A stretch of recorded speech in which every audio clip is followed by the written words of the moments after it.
आज की कहानी है इजिप्ट की एक ऐसी खतरनाक राजकुमारी की जिसने अपने ही पिता के राज्य को हासिल करने के लिए न जाने कितने लोगों को मौत के घाट उतार दिए।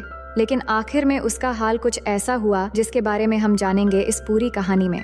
और ये कहानी शुरू होती है लंदन से, जहाँ पर अंडरग्राउंड रेलवे ट्रैक बिछाने का काम चल रहा था, जिसके खुदाई के दौरान ड्रिलिंग करते समय यहाँ पर ताबूतों से भरा एक विशाल कब्रिस्तान मिलता है।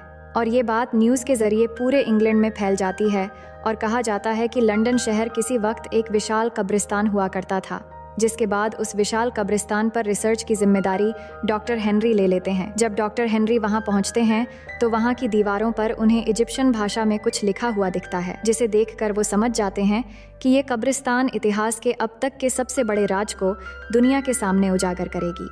जो दीवारें प्राचीन इजिप्ट के प्रिंसेस एमनेट के जीवन से जुड़े राज खोल रही थीं, जिस प्रिंसेस का नाम इतिहास की पन्नों से मिटा दिया गया था। एमनेट इजिप्ट की गद्दी पर शासन करने के लिए पूरी तरह तैयार थी और उसमें शासन के गुण भी थे और साथ ही वो राजा की इकलौती संतान भी थी। लेकिन एमनेट के रूलर बनने का सपना तब टूट गया जब उसके पिता ने दूसरी शादी कर ली और उसके सौतेली माँ ने राज्य को एक वारिस दे दिया। लेकिन एमनेट अपने रूलर बनने के सपने को किसी भी हाल में पूरा करना चाहती थी, इसीलिए वो बुराई का रास्ता चुनती है और काला जादू के जरिए मौत का देवता सेठ को बुलाती है। सेठ उसके पास आता है और उसे एक खंजर देता है, और जैसे ही उसे खंजर देता है उसका पूरा शरीर बदल जाता है और उसके अंदर बुरी शक्तियाँ आ जाती हैं, जिसके बाद वो इस खंजर से अपने पिता और अपने भाई को मार देती है। लेकिन सेठ को वो इंसानी दुनिया में लाना चाहती है, जिसके लिए उसे सेठ को एक इंसानी शरीर देना होगा, इसलिए वो एक इंसान को चुनती है। पर इससे पहले कि वो उस इंसान को सेठ के दिए गए उस खास खंजर से मारती, यहाँ पर राजा के सिपाही आ जाते हैं और एमनेट को पकड़ लेते हैं। उसके बाद उसे जिंदा मम्मी बना दिया जाता है और इजिप्ट से बहुत दूर जमीन की गहराइयों में उसे हमेशा के लिए दफना दिया जाता है। वहीं एक तरफ इंग्लैंड में मिले इस विशाल कब्रिस्तान पर रिसर्च जारी थी, तो दूसरी तरफ मेसोपोटामिया में 2 यूएस सोल्जर निक और वेल एक आर्कियोलॉजिस्ट से चुराए हुए नक्शे वाली जगह पर पहुंचते हैं।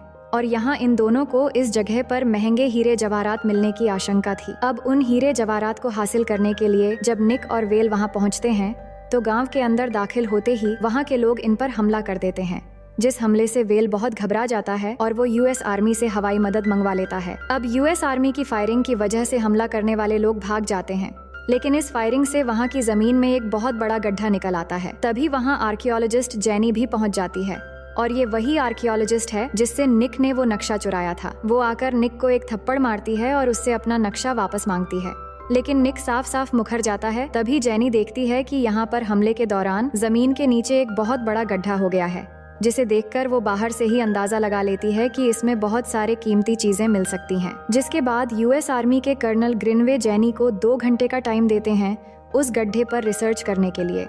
अब जेनी उस गड्ढे में जाती है और उसकी मदद के लिए कर्नल ग्रिनवे निक और वेल को भी गड्ढे में भेजते हैं।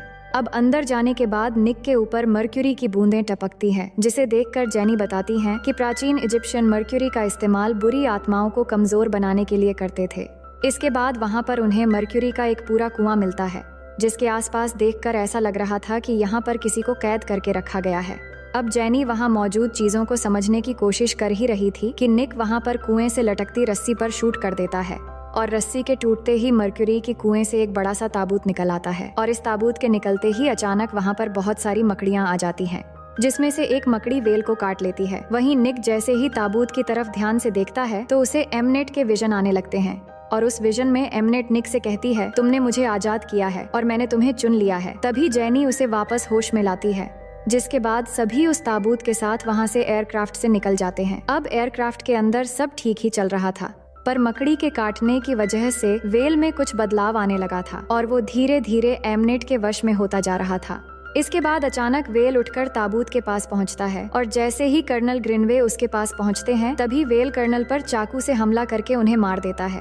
अब कर्नल को मारने के बाद वो बाकी लोगों की तरफ बढ़ने लगता है, लेकिन निक बाकी लोगों को बचाने के लिए वेल पर गोली चला देता है, जिससे वेल मारा जाता है।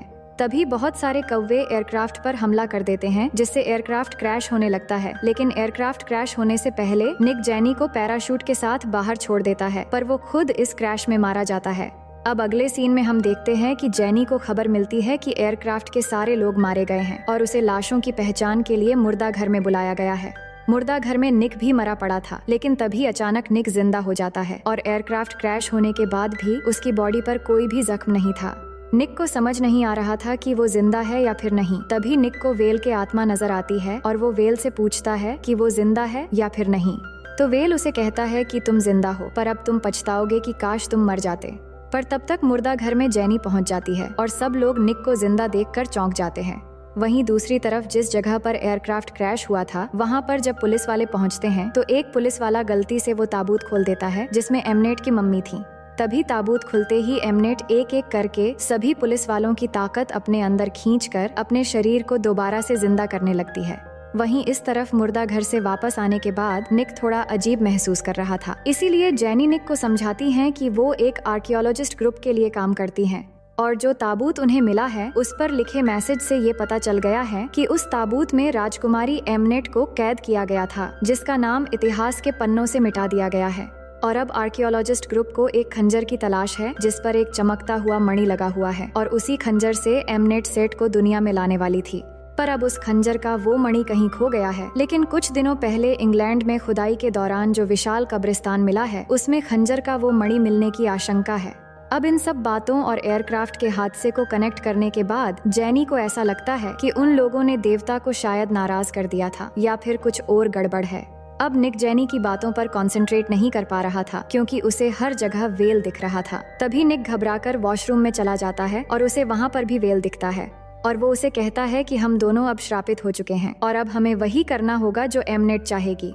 लेकिन निक कुछ समझ नहीं पा रहा था कि ये सब क्या चल रहा है। जिसके बाद वो जैसे ही वॉशरूम से बाहर आता है तो उसे दूर किसी की परछाई नजर आती है और देखते ही देखते बहुत सारे चूहे उसे घेर लेते हैं और एमनेट उसके पास आने लगती है। लेकिन तभी जेनी निक को बचा लेती है। असल में ये सब कुछ निक की कल्पना थी। अब निक जेनी को बताता है कि तुम जो भी कह रही थी सब सच है। उन लोगों ने देवता को नाराज कर दिया है और अब उन्हें इस मामले को हल करने के लिए उस ताबूत को खोलना होगा। इसके बाद निक जेनी को उसी जगह ले जाता है जहां उनका एयरक्राफ्ट एक्सीडेंट हुआ था और वहां जाने के बाद दोनों ताबूत ढूंढने लगते हैं। लेकिन तभी निक को कुछ लोग पकड़ कर ले जाते हैं और ये वही लोग थे जिनकी ताकत एमनेट ने छीन कर उन्हें ज़ॉम्बीज़ बना दिया था। अब वो लोग निक को पकड़ कर रखते हैं और वहाँ पर एमनेट आती है और आकर वहीं खंजर से निक को मारने ही वाली थी कि अचानक रुक जाती है क्योंकि उस खंजर पर वो मणि नहीं था। पर तभी वहाँ जेनी आ जाती है जिसे देखते ही एमनेट उसे मारने जाती है। लेकिन निक उन ज़ॉम्बीज़ को मारकर एमनेट के पीठ में वही खंजर से वार कर देता है जिससे एमनेट कमजोर पड़ जाती है और उसका फायदा उठाकर निक और जेनी बाहर पड़ी एक एम्बुलेंस से वहाँ से भागने लगते हैं। लेकिन उनके पीछे एमनेट के ज़ॉम्बीज़ पड़ जाते हैं जिनके साथ हाथापाई में उनकी एम्बुलेंस एक्सीडेंट हो जाती है। एक्सीडेंट होने के बाद निक देखता है कि सामने से एमनेट उनके करीब आ रही है। तभी निक उसे रोकने जाता है लेकिन एमनेट उसे मारकर जेनी के पास पहुंच जाती है और आकर उसे मारने वाली ही होती है कि वहां पर जेनी के आर्कियोलॉजिस्ट ग्रुप के लोग आ जाते हैं और एमनेट को पकड़ लेते हैं। इसके बाद वो लोग तीनों को अपने साथ उस जगह ले जाते हैं जहाँ उनके सारे रिसर्चेस चलते हैं। वहाँ डॉक्टर हेनरी आते हैं जो निक को बताते हैं कि उनका ग्रुप बुराई को खत्म करने की खोज करता है और एमनेट को भी हमने कैद कर लिया है और उसकी बॉडी में मर्क्यूरी इंजेक्ट करके उसकी बॉडी को जमा रहे हैं ताकि उस पर रिसर्च कर सके और हमें ये भी पता है कि तुम अब श्रापित हो चुके हो। तभी एमनेट निक के दिमाग पर कब्जा करने लगती है और इसे विजन्स में बताती है कि अगर वो एमनेट का साथ देकर सेट को दुनिया में लाता है तो वो हमेशा के लिए अमर हो जाएगा और फिर दोनों मिलकर दुनिया पर राज करेंगे। पर जेनी निक को बुराई के रास्ते पर जाने से रोकती है और उसे याद दिलाती है कि वो एक अच्छा इंसान है, उसे एमनेट की बातों में नहीं आना चाहिए। इसके बाद निक डॉक्टर हेनरी से श्राप को खत्म करने का तरीका पता करने जाता है पर डॉक्टर हेनरी बताते हैं कि ये श्राप तो निक की जान लेकर ही खत्म होगी और वो चमकीला मणि लगा हुआ खंजर से निक की जान ली जाएगी, तभी ये श्राप खत्म होगा। दरअसल डॉक्टर हेनरी का प्लान यही था कि वो जेनी का इस्तेमाल करके निक को बुलाएंगे और उसे मारकर सेठ के श्राप से दुनिया को बचाएंगे और एमनेट की बॉडी को जमा कर उस पर रिसर्च करेंगे।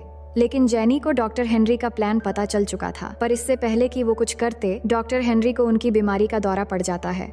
डॉक्टर हेनरी को एक बीमारी थी जिससे वो अचानक मॉन्स्टर बन जाते हैं और इसे खत्म करने के लिए वो एक इंजेक्शन लेते हैं। लेकिन इनके बीच बात होते समय इंजेक्शन में थोड़ी सी देरी हो जाती है जिससे डॉक्टर हेनरी अनकंट्रोल होकर मॉन्स्टर बन जाते हैं। लेकिन उससे पहले वो सभी को कहते हैं कि यहाँ से सब बाहर चले जाओ और सब बाहर चले जाते हैं।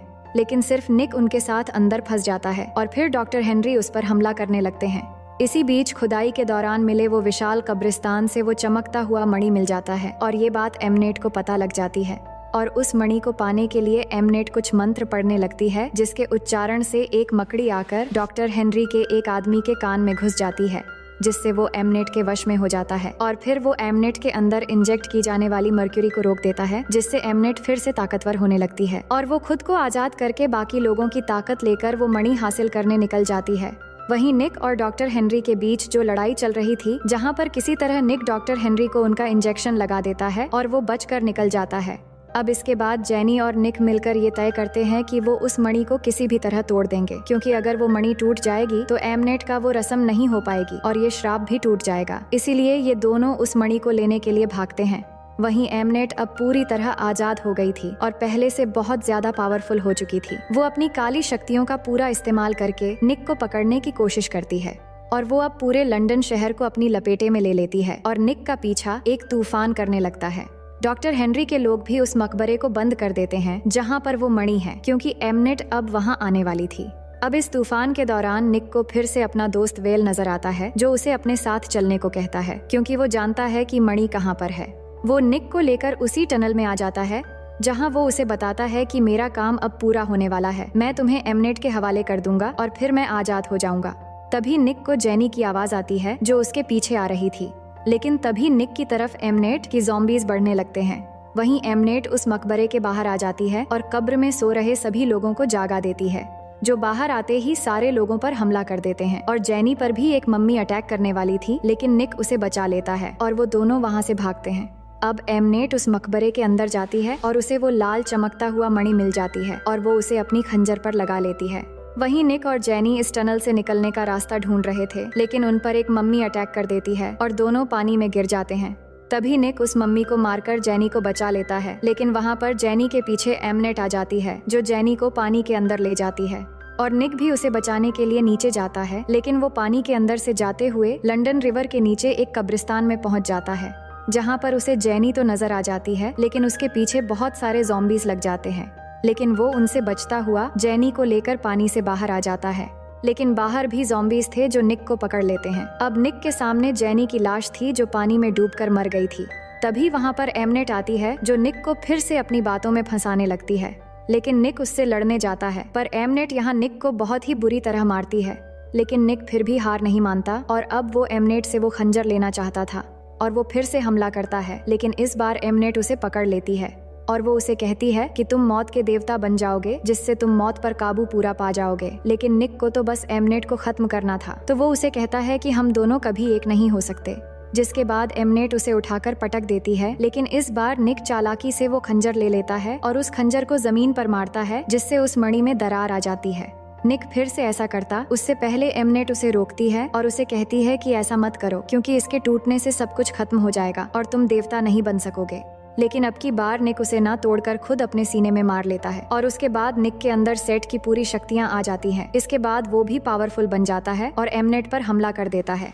और अब क्योंकि निक के अंदर सेठ की ताकत पूरी तरह से आ चुकी है, इसलिए वो एमनेट की सारी शक्तियां चूस लेता है और उसे फिर से एक मम्मी में बदल देता है। दरअसल उसने अपने आप को खंजर सिर्फ और सिर्फ जेनी के लिए ही मारा था, ताकि खंजर मारने के बाद उसे सेठ की शक्तियां मिल जाएं और वो जेनी को फिर से जिंदा कर सके। उसके बाद वो जेनी को जिंदा कर देता है और यहाँ से निकल जाता है।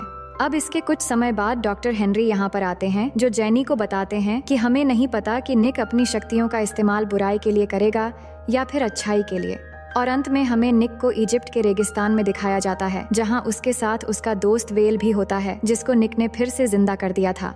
और ये एक अनजान सफर पर निकल पड़ते हैं और इसी सीन के साथ ये कहानी यहीं पर खत्म हो जाती है। तो दोस्तों, कहानी पसंद आई तो वीडियो को लाइक कर देना और ऐसे ही मजेदार कहानी देखने के लिए चैनल को सब्सक्राइब कर लेना।